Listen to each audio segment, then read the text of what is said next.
Hey YouTube, it's Faye, and for today's video, welcome back to another Toyota TSB Tuesday. And for today's TSB, we're going to be talking about TSB 0145-11, or better known as the shock absorber replacement criteria. Now, which vehicles does this cover, and why does this matter? Alright, so first of all, if you're new here and you do not know what a TSB is, no big deal. Click the little video link up above and you'll get caught up. But now, so for those of you that are interested in this TSB, this actually affects a wide variety of vehicles. Pretty much almost every Toyota product from 2006 up until 2012. This is the 4Runner, the Avalon, the Camry Hybrid, the Corolla, FJ Cruiser, Highlander Hybrid, Land Cruiser, Matrix, Prius, Prius C, all the Prius pretty much. Oh, I'm sorry, Pri. The RAV4, Sequoia, Sienna, Solara, Tacoma, Tundra, Venza, and Yaris. Okay, what models are not included in there? I guess maybe the FRS? One thing I found kind of interesting about this TSB is that it is already superseding a previous one. So kind of like I mentioned in the last one I covered that was like 2019 to 2024 runner, I was like, well, maybe it's 2021. We don't know quite yet because maybe it hasn't been out long enough. So this one actually supersedes a previous TSB SU007-06, and it was updated to include the 2008 to 2012 model years. So that can happen. So basically the whole point of this TSB is to provide the technicians with guidelines to help them determine when it's appropriate to replace the shocks and when it's overkill. So this was published September 28th of 2011, and it includes 2006, 2012, and was just updated to include the most recent model years of 2008, 2012. So to me, this is very reminiscent of the water pump TSB, where it might have been the case where technicians were over recommending them and maybe there were some warranty concerns and maybe they got into a little bit of trouble with this. So Toyota just basically issued these guidelines so that these were not oversold to customers, and perhaps there wasn't a warranty concern further down the line. So let's look at what they want.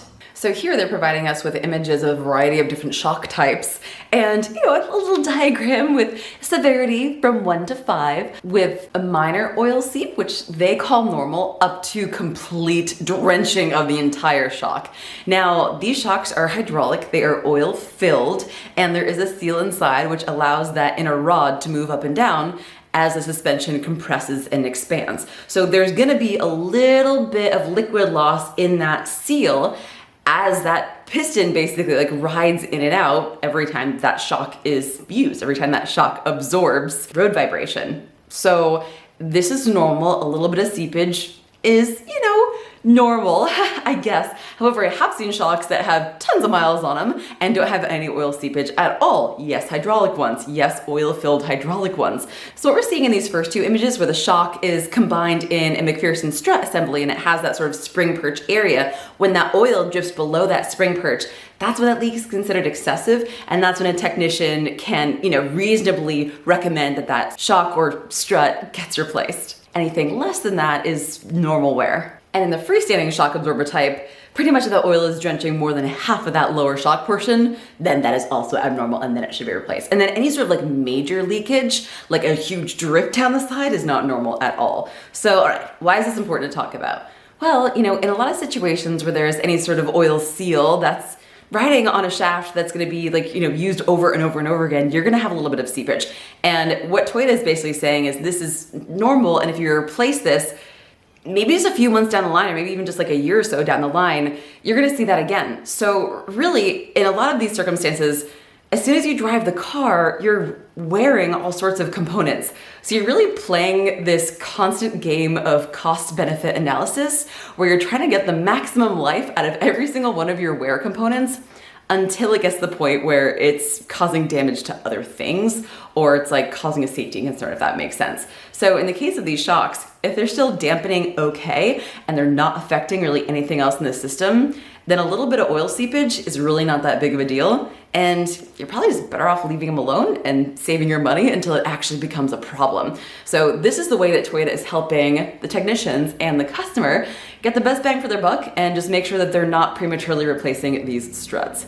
So this is a great example of a level 1. So here you can see the shock is a part of a McPherson strut assembly, and here's the spring perch. So look how that oil has seeped out, and actually all throughout that inner cartridge portion of that strut, saturating that bottom coil spring there, and it actually goes down all the way to where the strut mounts the control arm. So this one definitely should be replaced based off of that criteria. And here we have an example of just a regular shock, not part of a McPherson strut assembly. And we can see that this is also, once again, a level 1 because this fluid has surpassed the seal and gone all the way down the entire shock. And I don't know, might have even been dripping on the ground. And embarrassingly enough, this is actually the shock off of my 4Runner. It might even be the original. I replaced this at 304,000 miles earlier this year, actually on All Girls Garage. So check out that episode. It's actually a pretty good episode where I do a little bit of shaming. But now I just want to say I do not actually advocate for waiting until we get to like level 1, because once you get to this level where the shock is so blown, it actually can cause damage to other suspension components. So there's like a healthy medium, a healthy balance here between, you know, too early to be replaced and this, which was clearly well beyond replacement criteria. So now I want to hear from you. So for those of you that have vehicles in this year range, what do the shocks and struts look like on your Toyota? I want to know. Leave a comment below. Let me know, like, do you have any seepage at all? What is your year and make of Toyota? And have you had your struts or your shocks replaced? Why? Was it because they were worn, or were you recommended based on oil seepage? Curious minds want to know. Thank you so much for watching. I hope that you enjoyed this second edition of Toyota TSB Tuesdays, and I will see you again next week with another one. Bye.